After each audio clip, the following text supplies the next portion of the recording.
Hi all, welcome to one more mini vlog. ನೀವೆಲ್ಲ pregnant ಆಗಿದ್ದಾಗ ಯಾವ ಥರದ ವೆರೈಟೀಸ್ ಆಫ್ ಫ್ರೂಟ್ಸ್ ತಿಂತಿದ್ರಿ ಅಂತ ಹೇಳಿ. ನಾನು ಒನ್ ಆಫ್ ದ ಡೇ ಅಲ್ಲಿ ಹೇಳಿದ್ನಲ್ಲ ನಿಮಗೆ, ನಾನು ಪ್ರೆಗ್ನೆಂಟ್ ಆಗಿದ್ದಾಗ ಡೈಲಿ 3 times ಫ್ರೂಟ್ಸ್ ತಿಂತಾ ಇದ್ದೆ. It was mandatory for me to eat fruits ಅಂತ ನನ್ನ ಹಸ್ಬೆಂಡ್ ಟೈಮ್ ಟೇಬಲ್ ಹಾಕಿದ್ರು ಅಂತ ಹೇಳಿದ್ನಲ್ಲ. ಈ ಟೈಮಲ್ಲಿ ಇದು ಫಿನಿಷ್ ಮಾಡಬೇಕು ಅಂತ.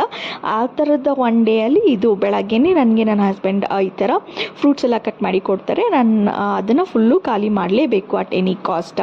ಸೊ ಏನೇನು ತಿಂದೆ ಅಂತ ಹೇಳಿದರೆ, ಪೊಮೊಗ್ರೆನೇಟ್ ನೋಡಿದ್ರಲ್ಲ, ಪೊಮೊಗ್ರೆನೇಟ್ ತಿನ್ನೋದ್ರಿಂದ ತುಂಬ ಒಳ್ಳೆಯದು ಪ್ರೆಗ್ನೆನ್ಸಿ ಟೈಮಲ್ಲಿ. ಬಿಕಾಸ್ ಪ್ರೆಗ್ನೆನ್ಸಿ ಟೈಮಲ್ಲಿ ಹಿಮೋಗ್ಲೋಬಿನ್ ಅನ್ನೋದು ತುಂಬ ಇಂಪಾರ್ಟೆಂಟ್. ಬಿಕಾಸ್ ಬೇಬಿಗೆ ಬ್ಲಡ್ ಕೂಡ ಹೋಗಬೇಕಾಗತ್ತಲ್ಲ ನಮ್ಮಿಂದ, ಅದರಿಂದ.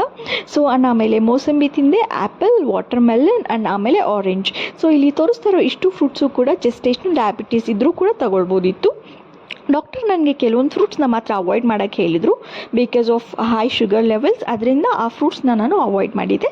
ಅದು ಬಿಟ್ಟರೆ ಎಲ್ಲ ಫ್ರೂಟ್ಸ್ನ ತಿನ್ಬೋದಾಗಿತ್ತು. ನೀವೆಲ್ಲ ಯಾವ ಥರ ಫ್ರೂಟ್ಸ್ ತಿಂದ್ರಿ ಅಂತ ಹೇಳಿ. ನಿಮ್ಮೆಲ್ಲರಿಗೂ ವೀಡಿಯೋಸ್ ಇಷ್ಟ ಆಗ್ತಿದ್ರೆ ಲೈಕ್ ಮಾಡಿ, ಶೇರ್ ಮಾಡಿ, ಹಾಗೆ ಚಾನಲ್ನ ಸಬ್ಸ್ಕ್ರೈಬ್ ಮಾಡಿ.